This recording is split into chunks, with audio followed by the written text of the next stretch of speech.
And now we begin the second half of the book, chapter 16 of A Tale of Despereaux. Blinded by the Light. As our story continues, reader, we must go backward in time to the birth of a rat named Chiaroscuro, and also called Rascuro, a rat born into the filth and darkness of the dungeon, several years before the mouse Despereaux was born upstairs in the light. Reader, do you know the definition of the word chiaroscuro? If you look in your dictionary, you will find that it means the arrangement of light and dark, darkness and light together. Rats do not care for light.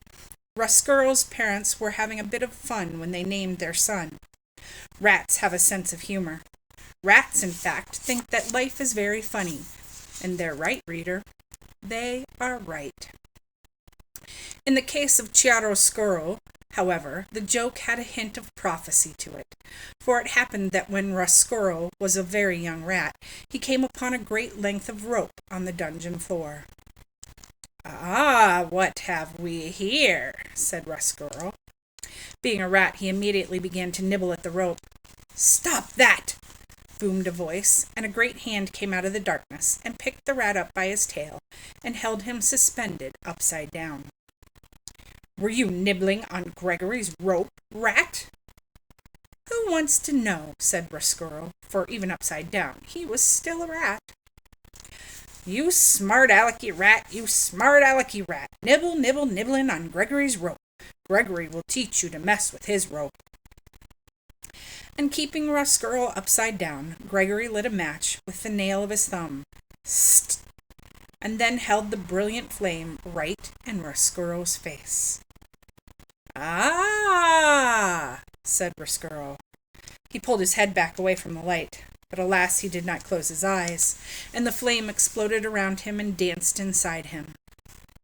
"Has no one told you the rules?" said Gregory. "What rules?" "Gregory's rope, rat, is off limits." "So?" "Apologize for chewing on Gregory's rope." "I will not," said Rascuro. "Apologize." "No." "Filthy rat," said Gregory. "You black-souled thing. Gregory has had it with you rats." He held the match closer to Rascuro's face, and a terrible smell of burnt whiskers rose up around the jailer and the rat. And then the match went out, and Gregory released Rascuro's tail. He flung him back into the darkness.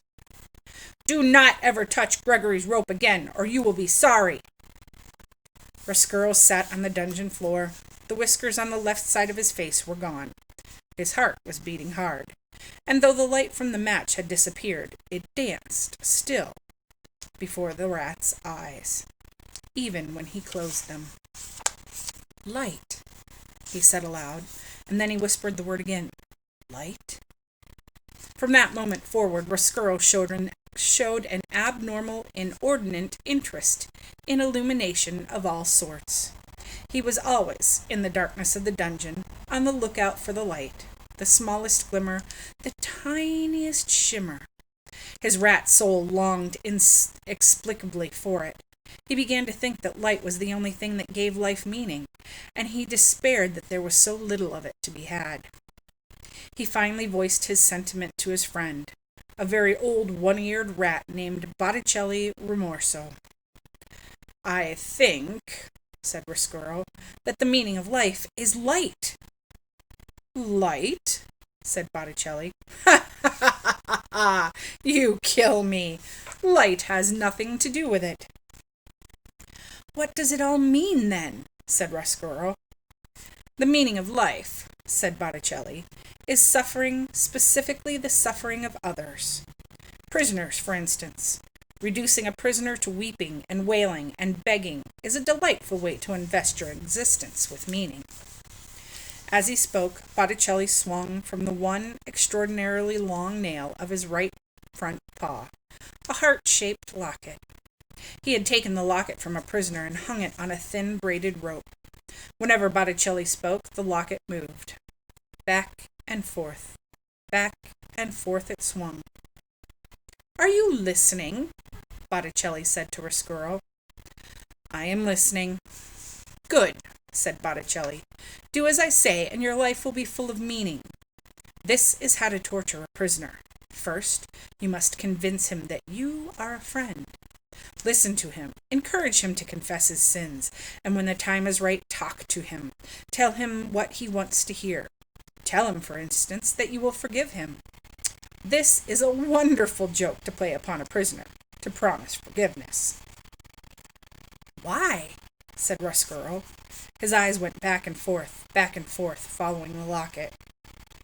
Because, said Botticelli, you will promise it. Ha! But you will not grant it. You gain his trust, and then you deny him. You refuse to offer the very thing he wants. Forgiveness, freedom, friendship, whatever it is that his heart most desires, you withhold.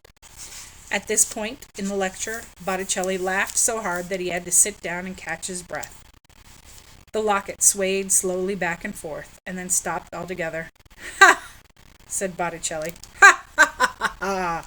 You gain his trust, you refuse him, and you become what he knew you were all along. What you knew you were all along.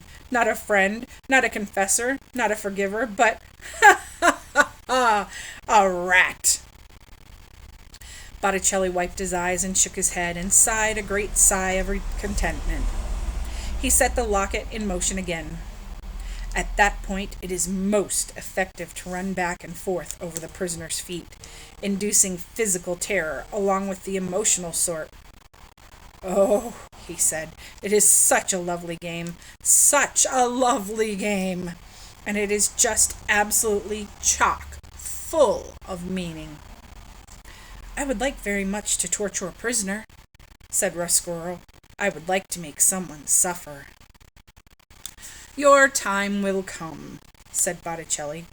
Currently all the prisoners are spoken for, but another prisoner will arrive sooner or later. How do I know this to be true? Well, because Roscuro, thankfully, there is evil in the world, and the presence of evil guarantees the existence of prisoners. So soon there will be a prisoner for me? Yes, said Botticelli remorso. Yes. I'm looking forward to it. Ha ha ha ha! Of course you're looking forward to it. You're looking forward to it because you are a rat. A real rat. Yes, said Roscuro. I am a real rat. Concerned not at all with the light, said Botticelli. Concerned not at all with the light, repeated Roscuro. Botticelli laughed again and shook his head. The locket, suspended from the long nail on his paw, swung back and forth, back and forth. You, my young friend, are a rat. Exactly. Yes. Evil. Prisoners.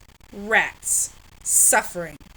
It all fits together so neatly, so sweetly. Oh, it is a lovely world, a lovely dark world. And that's the end of chapter 16.